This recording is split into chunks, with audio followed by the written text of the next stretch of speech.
9 મહિના અને 13 દિવસ બાદ સુનિતા વિલિયમ્સ અને બુચ વિલ્મોરની અવકાશ યાત્રા અંતે પૂરી થવા જઈ રહી છે.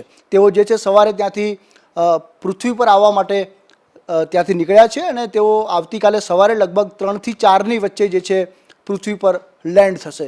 ખૂબ લાંબી યાત્રા અવકાશમાં તેઓ રહ્યા અને હવે જ્યારે તેઓ સક્સેસફુલી અહીંયા આવવા માટે નીકળ્યા છે ત્યારે આપણી સાથે સ્પેસ એપ્લિકેશન સેન્ટર ઇસરો અમદાવાદના ડાયરેક્ટર આપણી સાથે જોડાયા છે. તેમની સાથે વાત કરીશું.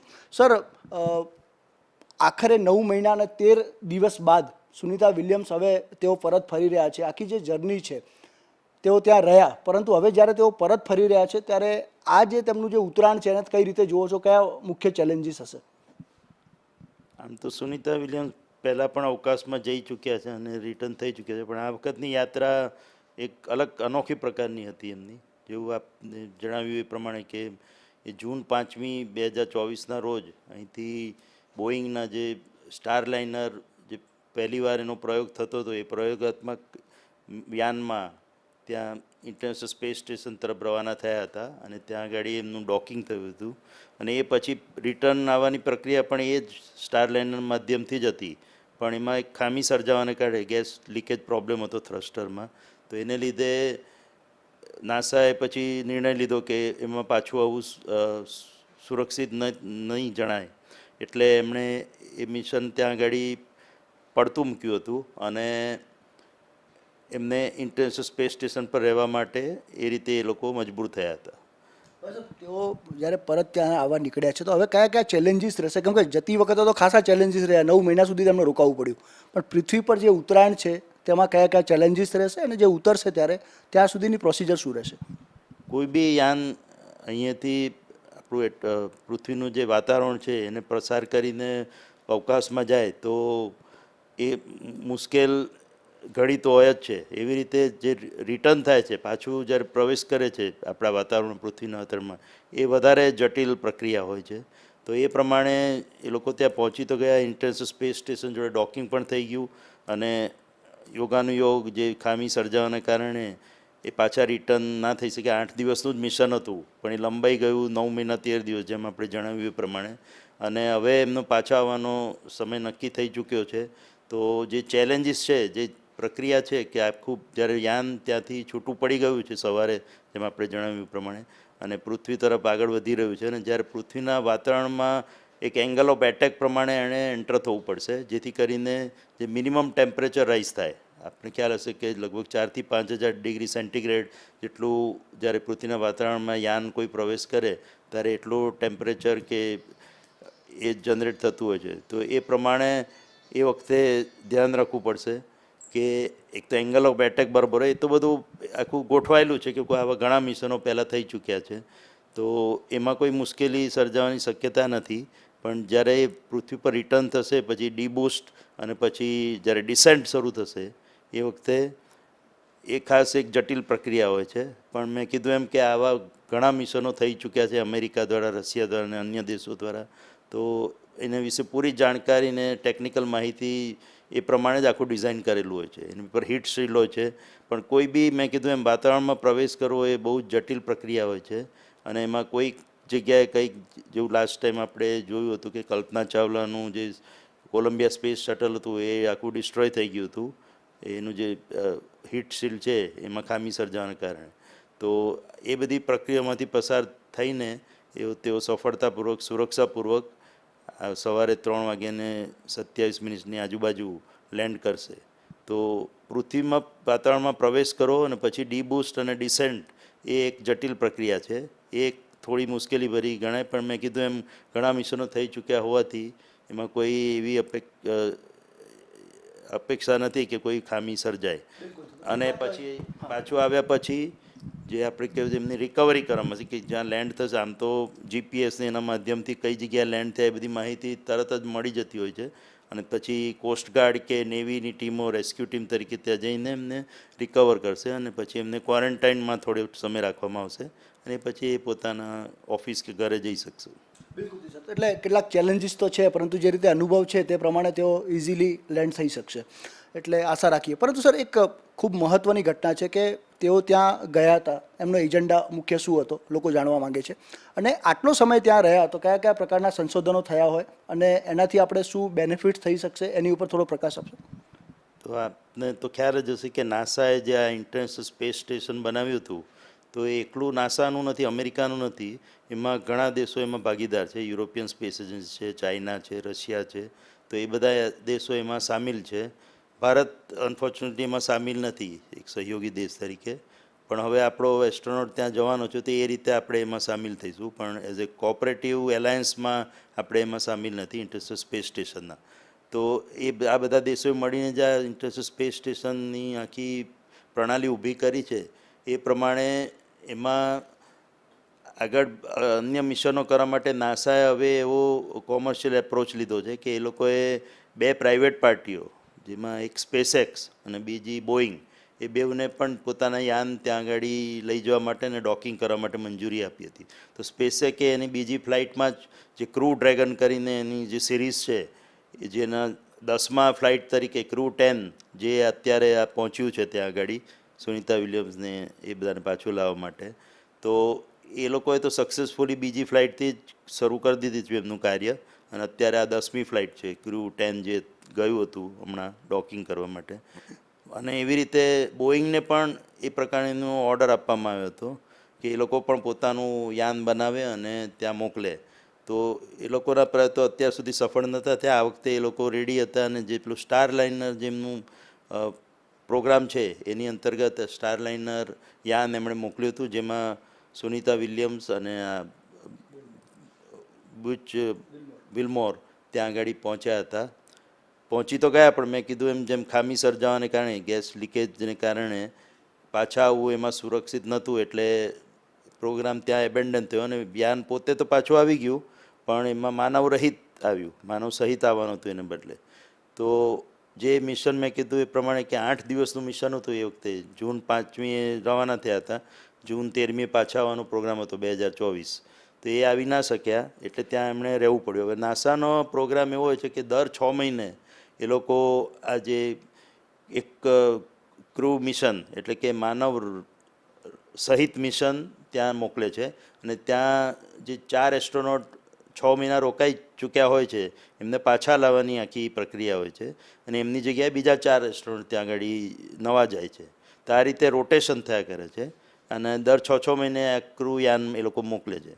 તો એ પ્રમાણે ક્રૂ 9 જ્યારે ગયું સપ્ટેમ્બરમાં, એટલે ત્યારે બધાને આશા હતી કે સુનિતા વિલિયમ્સ એ વખતે પાછા આવી શકશે, પણ જે ત્યાં આગળ રોકાયેલા હતા બીજા એસ્ટ્રોનોટ્સ એનો સમયગાળો પૂરો થઈ ગયો હતો, એટલે એમને પહેલાં લાવવા જરૂરી હતા. આ લોકો તો જૂનમાં ગયા એટલે એ વખતે એમને 3 મહિના જ થયા હતા, એટલે પ્રથમ વારો જે પહેલાં 4 એસ્ટ્રોનોટ જે લોકોના 6 મહિના ઓલરેડી પૂરા થઈ ચૂક્યા હતા, તો એ લોકો એ ક્રૂ 9 મિશન ક્રૂ 8 મિશન દ્વારા પાછા આવી ગયા. ત્યારે ક્રૂ 9 ત્યાં ડોક થઈને પડ્યું હતું, કે હંમેશા ત્યાં આગળ 2 ડોકિંગ પોર્ટ હોય છે, એમાં એકમાં સોયુઝ યાન લગાવેલું હોય છે અને બીજામાં આ જે બી અમેરિકાનું નાસાનું સ્પેસએક્સનું જે બી યાન જાય એ ત્યાં ડોક થઈને પડી રહ્યો છે. અને એ 2 યાન એટલા માટે રાખવામાં આવે છે કે ઇમરજન્સીમાં જરૂર પડે તો ત્યાં જે રોકાયેલા હોય ક્રૂ એમને સારી રીતે પાછા સુરક્ષાપૂર્વક લાવી શકાય. તો ક્રૂ 9 ગઈ વખતે ગયું હતું, એમાં સુનિતા વિલિયમ્સ આવી ના શક્યા, એમાં બીજા 4 એસ્ટ્રોનોટ પાછા પૃથ્વી પર રિટર્ન થયા, એટલે એમનો સમયગાળો બીજા 6 મહિના સુધી લંબાઈ ગયો. એટલે જે જૂન ગયા હતા 3 મહિના સપ્ટેમ્બરમાં પત્યા, એ પછી બીજા 6 મહિના એટલે કે 9 મહિના અને 13 દિવસ જેમ આપણે જણાવ્યું એટલો સમયગાળો એમણે ત્યાં વિતાવ્યો. અને અત્યારે ક્રૂ 10 જે હમણાં ગયું ત્યાં લઈને 4 એસ્ટ્રોનોટ નવા લઈને, 2 અમેરિકાના, એક પોલેન્ડનો અને એક રશિયાનો, તો એ ત્યાં જઈને હવે ડોક થયું છે અને એ 4 એસ્ટ્રોનોટ ત્યાં આગળ સ્પેસ સ્ટેશનમાં પહોંચી ગયા છે. અને એમની જગ્યાએ આ વખતે 4ને બદલે 2, ગઈ વખતે 4ને બદલે 2 એસ્ટ્રોનોટ જ મોકલ્યા હતા, આ વખતે 4 મોકલ્યા હતા. એટલે જે 2ની જગ્યા ખાલી પડી હતી એમાં સુનિતા વિલિયમ્સ અને બુચ વિલ્મોરને સમાવેશ કરવામાં આવ્યો છે. અને 2 એસ્ટ્રોનોટ જે પહેલાંના 6 મહિનો ઓલરેડી ત્યાં ગુજારી ચૂક્યા છે એ 2, અને સુનિતા વિલિયમ્સ અને બુચ વિલ્મોર, એ 4 જણ અત્યારે પાછા આવવા માટે ત્યાંથી રવાના થઈ ચૂક્યા છે. બિલકુલ સર, એક ખૂબ જ એક કુતૂહલ જગાવતો એક પ્રશ્ન છે, કારણ કે આપણે 8 દિવસના પ્રવાસે ગયા હોય તો એની તૈયારી કરી હોય, કદાચ 8ના 18 દિવસ થાય, પરંતુ 9 મહિના અને 13 દિવસ ત્યાં રહેવું એટલે એની તૈયારી, એમને હતી કે નહીં ખ્યાલ નહીં, પરંતુ આટલો લાંબો સમય ત્યાં ગાળવો, એક 8 દિવસના આપણે ટાર્ગેટને લઈને ગયા હોય, શું ખાવું, શું પીવું, કઈ રીતે રહેવું, એક સામાન્ય કુતૂહલતા લોકોમાં હોય, તો આની ઉપર સર ફોકસ કરશો કે કઈ રીતે આટલો સમય ગાળો ત્યાં કાઢી શકાય. અને બીજું એ કે આટલો સમય અવકાશમાં ગાળવો એટલે એમના સેહત ઉપર પણ એની અસર પડે, કઈ કઈ રીતે અસર પડી શકતી હોય? તો આપનો પ્રશ્ન બહુ જ પ્રસ્તુત છે, કેમ કે 8 દિવસ માટે ગયા હોય ને પછી 9 મહિના રહેવું પડે, તો એને માટે અંતરિક્ષ યાનમાં એટલે કે ઇન્ટરનેશનલ સ્પેસ સ્ટેશન પર બધી વ્યવસ્થા છે જ, ખાવા પીવાની અને બીજી બધી પ્રણાલીઓની સિસ્ટમની. પણ થોડે સમયે નાસા દ્વારા અહીં પૃથ્વી પરથી કાર્ગો મિશન મોકલવામાં આવે છે. હવે કાર્ગો એ વન વે મિશન છે, એમાં માણસો જતા નથી, પણ જે મટીરિયલ આપણે મોકલવાનું છે, ફૂડ મટીરિયલ ને બીજી બધી લિક્વિડ ને બીજી બધી વસ્તુઓ, તો એ બધી વસ્તુઓ કાર્ગો મિશન દ્વારા ઇન્ટરનેશનલ સ્પેસ સ્ટેશન પર પહોંચાડવામાં આવે છે. તો એ તો રેગ્યુલર મિશન એ લોકોના ચાલુ જ હોય છે. એટલે એ રીતે જે બીજી વસ્તુઓની જે જરૂર પડતી હોય છે, ખાવા પીવાની ને એ સિવાયની અન્ય સામગ્રીઓની, તો એ તો રેગ્યુલરલી ત્યાં પહોંચાડવામાં આવી હતી. એટલે કોઈ મુશ્કેલી એમને નડી નથી, કે કોઈ બધાનું પ્રોવિઝન ઓલરેડી કાર્ગો મિશન દ્વારા થઈ શકે છે.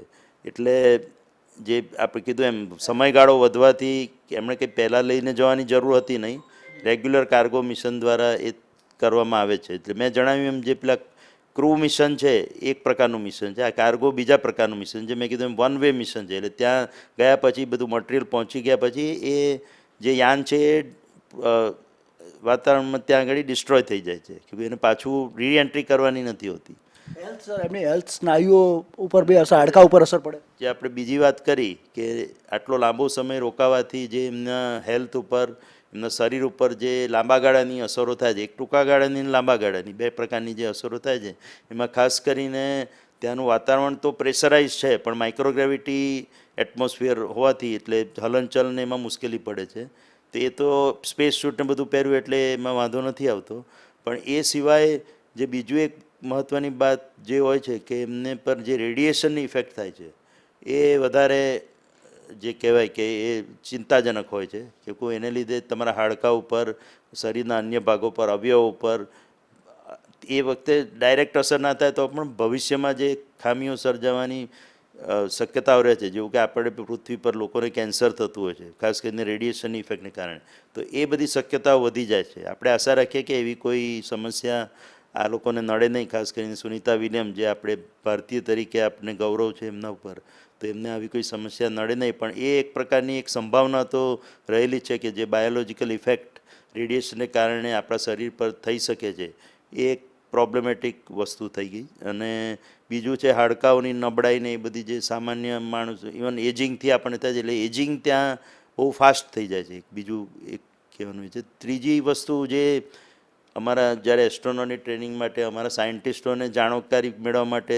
ફ્રાન્સ મોકલ્યા હતા ટ્રેનિંગ માટે, તો ત્યારે એમને જણાવવામાં આવ્યું હતું કે જ્યારે બી ઇન્ટરનેશનલ સ્ટેશન કોઈ માણસ 2 મહિના કે એનાથી વધારે રહેવાનું હોય, તો પહેલું કામ ત્યાં એનું લગભગ 1 લિટર જેટલું બ્લડ કાઢી લેવામાં આવે છે એમના શરીરમાંથી.